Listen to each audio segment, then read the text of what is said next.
Добар ден, драги ученици! Добре дојдовте во училница на часот по ликовно образование за четврто оделение. Јас сум Катерина Стоилевска, оделенски наставник од Основното општинско училиште Кирил и Методи Свети Николе. На денешниот час по ликовно образование ученици ќе се запознаете со ликовниот принцип композиција. Што ќе научите овој час? На овој час ученици ќе се запознаете и ќе користите нови поими и термини од ликовната уметност. Ќе се запознаете со поимот ликовни принципи, со поимот композиција и ќе научите да препознавате различни видови композиции. Сите уметности се препознатливи според некоја специфичност.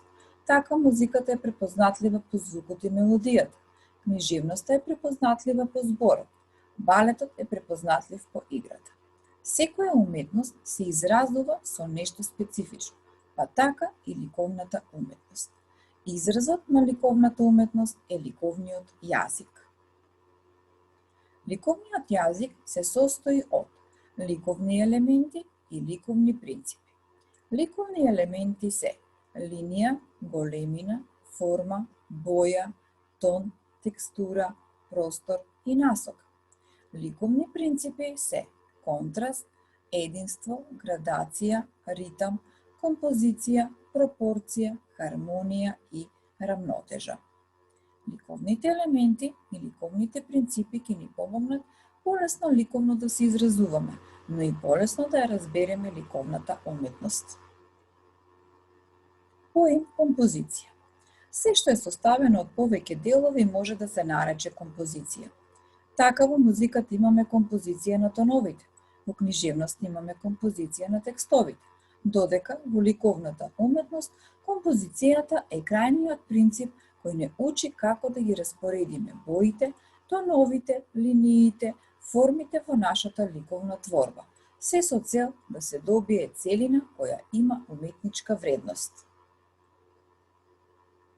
Компонирањето е основно и неопходно во сите ликовни подрачја: цртање, сликање, графика, вајарство и дизајн и визуелна комуникација.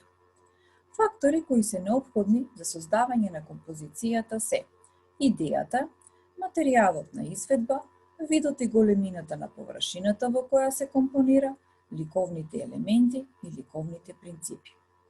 Градењето на композицијата се остварува со повторување на исти делови или организирање и нивно менување, наизменично повторување, симетрија и преклопување. Преку композицијата, ликовните дела ја добиваат нивната вистинска вредност. При ликовниот израз, уметникот ги представува своите мисли и чувства на посебен начин, распоредувајќи ги ликовните елементи и почитувајќи ги ликовните принципи. Ваквото распоредување и воспоставување на меѓусебните односи на ликовните елементи го условуваат карактерот на ликовното дело и пораката на авторот. Распоредот на ликовните елементи на површината или во просторот каде што се твори дефинира различни видови композиции. Основната поделба на композицијата е на отворена композиција, кога деловите се шират на целата површина, затворена композиција, кога формите се поставени заедно, но сепак представуваат геометриска или слободна форма, и полуотворена композиција, кога деловите на композицијата се поставени во низа. Овие типови на композиции можат да бидат мрежеста и слободна композиција. Кај мрежестата композиција карактеристично е што таа се развива со помош на мрежа од правилни геометриски форми кои бескрајно се повторуваат во повеќе насоки. Во прилог можете да видите неколку ликовни творби во кои е представена мрежестата композиција. Додека кај слободната композиција нема однапред зададени ограничувања и е без строги насоки и повторувања, односно имаме слободен распоред на елементите во кадарот. Според насоката, односно на кој начин се распоредени формите, се разликуваат хоризонтална, вертикална, пирамидална, диагонална и кружна композиција. Хоризонталната композиција се одликува со хоризонтално подредување на ликовните елементи на едно или повеќе нивоа. Ова композиција делува смирено, но дава чувство на движење во должина на средната оска. Во прилог можете да видите неколку ликовни творби на кои е представена хоризонталната композиција. Вертикалната композиција пак е композиција во која што подредувањето на ликовните елементи е насочено вертикално, односно исправено.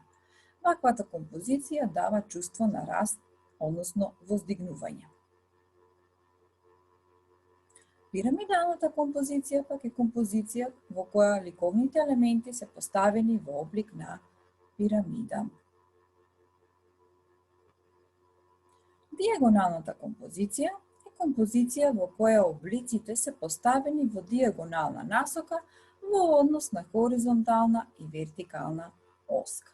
Во прилог можете да видите неколку ликовни творби на кои е представена диагоналната композиција.